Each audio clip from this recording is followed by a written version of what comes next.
গত ৭ বছরে প্রত্যাশার ফুলঝুরিতে আটকে আছে রোহিঙ্গা প্রত্যাবাসন।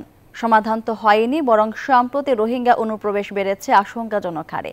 পররাষ্ট্র উপদেষ্টা বলছেন, এই মুহূর্তে যে প্রত্যাবাসনের বাস্তবতা নেই তা মেনে নিতে হবে। তবে প্রত্যাবাসনের চেষ্টার অংশ হিসেবে রাখাইনে আরাকান আর্মির সাথে অনানুষ্ঠানিক যোগাযোগের পরামর্শ নিরাপত্তা বিশ্লেষকদের।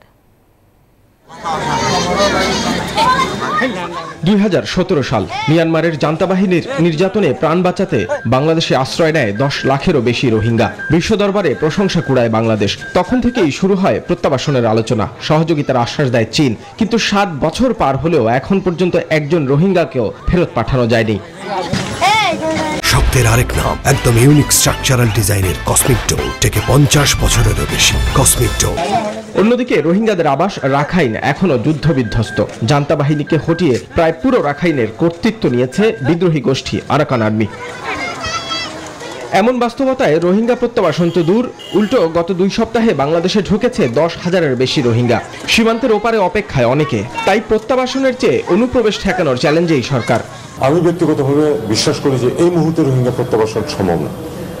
এটা এক ধরনের স্টেবিলিটি, সেটা যে স্টেবিলিটি হোক, এমনকি যদি আরাকান আর্মিও ওখানে গেড়ে বসতে পারে শক্তভাবে, তাদের কোনো চ্যালেঞ্জ নাই, যদি এরকম সিচুয়েশন দাঁড়ায়, যদি তখন হয়তো একটা স্টেবিলিটি আসলেই তখন সম্ভব হতে পারে। উপদেষ্টা জানান, রোহিঙ্গাদের তৃতীয় দেশে স্থানান্তর নিয়েও আলোচনা চলছে। ২০,০০০ করে প্রতি বছর ১০ বছর ২ লাখ নিয়ে যাবে মার্কিন যুক্তরাষ্ট্রে, এরকম একটা সম্ভাবনা এখনো রয়ে গেছে। সেটা যদি হয় ২ লাখ একটা সংখ্যা, সেটা আমরা ট্রাই করতে পারি। তবে এটা এখন এটা অনেকটা ট্রায়াল পর্যায়ে আছে, জাস্ট ২-৪০০ এরকম যাচ্ছে, টোটাল গেছে বোধহয় ২,৫০০ মতো। তবে এমন সিদ্ধান্ত রোহিঙ্গাদের বাংলাদেশে আসতে আরো উৎসাহিত করবে বলে শঙ্কা নিরাপত্তা বিশ্লেষকদের। তাই প্রত্যাবাসনের দিকেই জোর দেওয়ার তাগিদ তাদের।